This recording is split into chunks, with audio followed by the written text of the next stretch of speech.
Co-valedictorian Grace Isford will now give her address.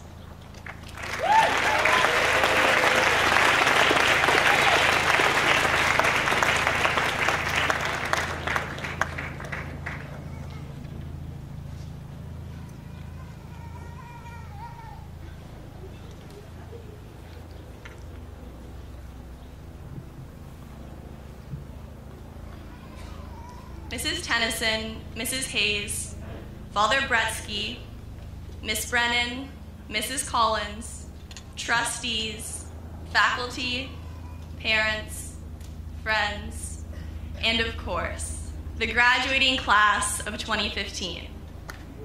Woo! It is with gratitude that I speak with you today. About a month ago, I went to the observatory for the first time.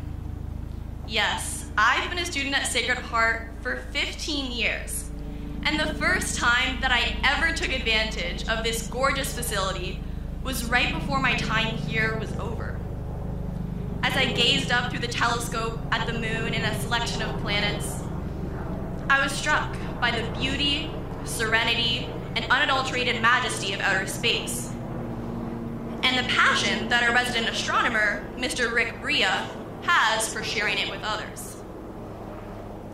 Something I've learned since that first visit to the observatory is that when the sun sets, the mix of violet and blue light give way to orange and red hues.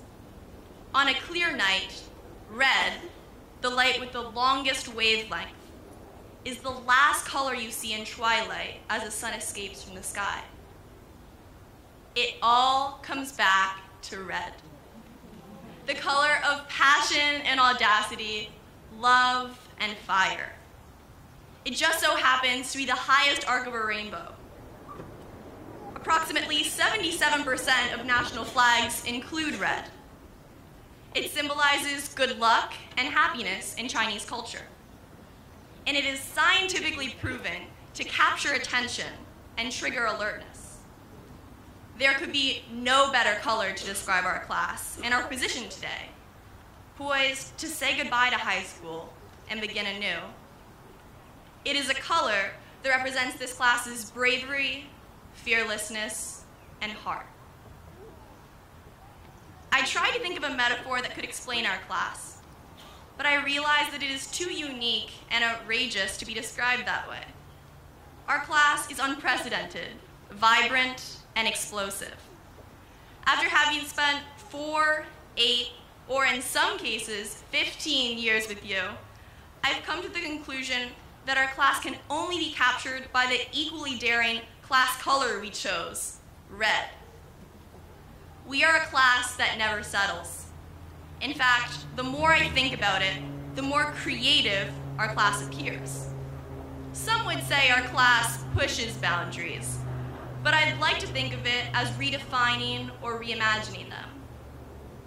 We redefined the color red for a senior class. We boldly chose it because we wanted to, because no one had before, and because it went against the status quo. Because, after all, we know you can't own a color. We reimagined our 8th grade Prize Day song, turning a melancholic "Wherever I Go" into an eruption of laughter. In freshman year, we redefined class bonding at Sacred Heart with our first of many class lunches. But more than that, we've redefined accomplishments in every realm, from academics to athletics, the arts, and extracurricular activities. For those in science research, we've reimagined the possibilities, from becoming semi-finalists in the National Conrad Innovation Challenge to award winners at the Connecticut Science Fair. For those of us who write for the King Street Chronicle, we redefined and reimagined our school's newspaper, adjusting to an increasingly technological world by shifting our paper from print to digital and earning Columbia Press Association gold medal status. And many of us have explored and redefined our school's pursuit of STEM fields, from interacting with our robot Storm to challenging ourselves to take coding classes. In November, we redefined the reigning soccer FAA champions and demonstrated that school spirit isn't a singular, isolated action of a few, but of our entire class and the upper school student body cheering our team on. We reimagined the possibilities of student passion, from the achievements of all of our exceptional athletes to those of our singers, filmmakers, debaters, and actors, with the first ever fully student-run play, The 39-Step Ladder.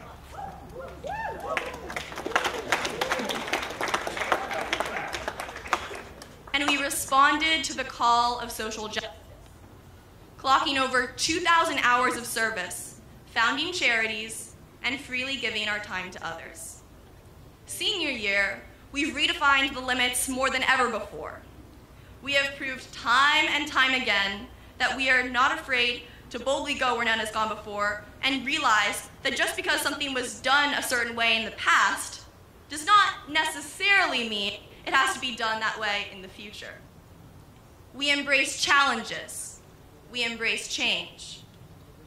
We reimagined appropriate parking spaces, such as strips of grass in the parking lot, the driveway, or the front circle. We redefined attendance in epic proportions, from appropriate excuses for tardies to 4-month absences to pursue our own passions. At the end of it all, we redefined what it means to be a member of a high school class. It was laughing together and fearlessly out-decorating our corner of the Core Center freshman year for Christmas. It was crying with each other on Kairos and sticking together throughout the ups and downs of the college process. It was supporting each other on each of our individual journeys, even if those challenges were beyond our school hallways. Over the course of our time together, we became more than classmates or even friends, but sisters. I'd be remiss if I said we gained this zeal for redefining and reimagining our high school experience alone. I and our entire class have so many people to thank. Sacred Heart shaped us into analytical, reflective, and compassionate individuals committed to deepening our intellect, spirituality, and desire to help others. From conge and celebratory pink donuts to jump rope for Uganda and midnight runs, our school has both fostered our great sense of community and provided glimpses of our membership in a wider one. We have been prepared for leadership and active citizenship in the world we now face after graduation. Sacred Heart faculty and administrators have especially supported us on our journey. All of our teachers ignited our intellectual curiosity and challenged us to not merely reach beyond our boundaries, but reimagine them. In freshman year, Mr. Martone asked us to explore paradoxes and question our faith. In journalism, Ms. Larson heightened our attention to precision and accuracy, emphasizing that it's all about the details. Mr. B challenged us to go above and beyond our civic duties and be patriotic for the rich history of our nation. Mr. Favada, with his unparalleled optimism and energy, encouraged us to live out Sacred Heart's 5 goals with enthusiasm every day. And Mrs. Vasu taught us to take risks and make literary works come to life, that we can and should dare like Antigone, simplify ideas, and persevere when things seem complex, confusing, or frustrating.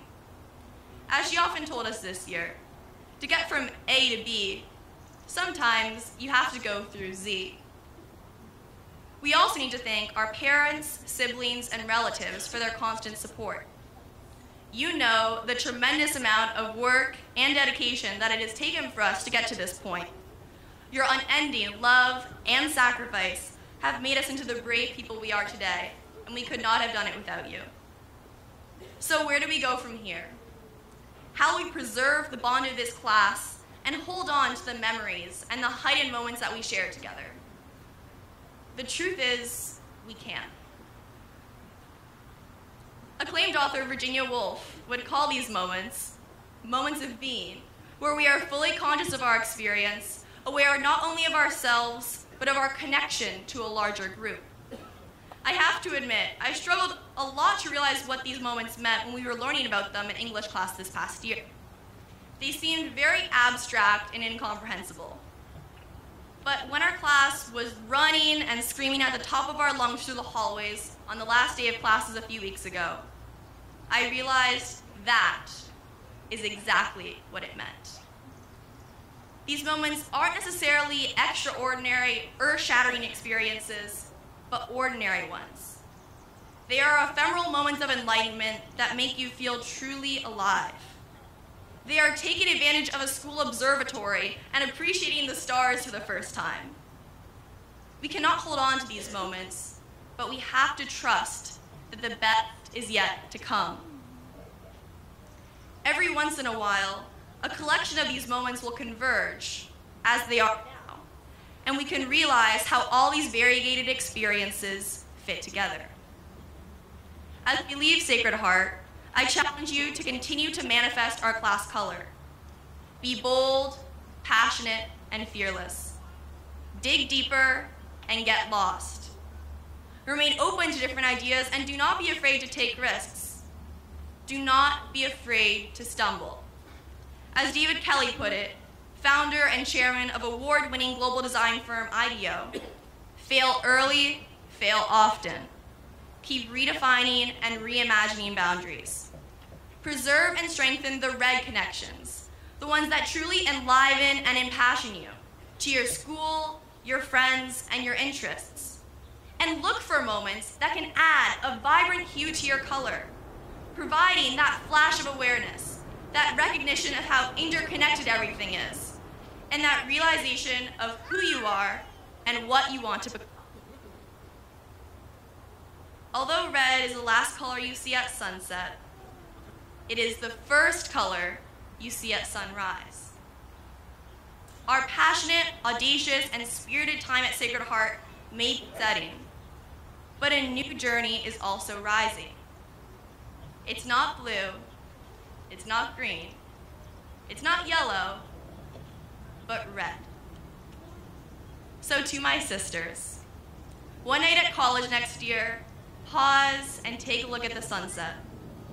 Absorb nature for all its beauty and notice, just for a moment, the red light that endures a little longer than all the others.